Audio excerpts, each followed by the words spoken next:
At Aotearoa, we are delighted to continue our support of the Prime Minister's Pacific Youth Awards and the success of Pacific learners through our STEM Award.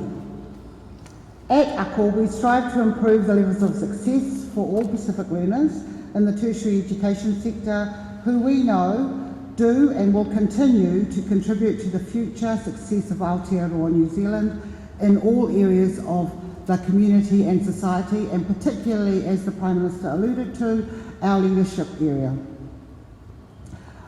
We're really pleased that there's a growing number of Pasifika learners and women in this area.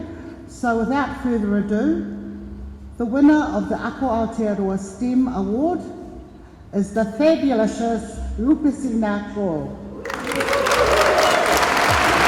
The Aotearoa STEM Award is presented to Lupesina Koro. What's next, Lupesina?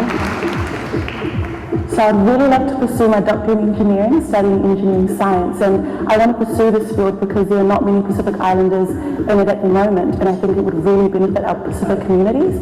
For my commerce side of my degree, I want to become a chartered accountant because there are countless opportunities available for people in this profession, and I'm just really excited for this future.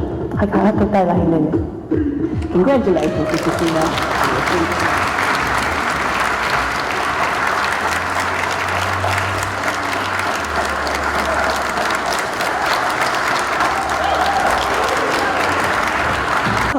It is very humbling to be in the presence of such a high caliber of Pacific pioneers, and I offer up all the glory and honour to God for the blessings that have led us all here today.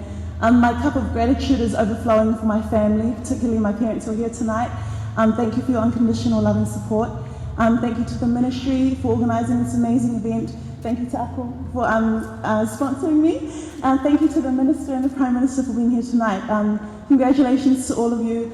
I'm fully humbled by your greatness. Ka kite lahi lele.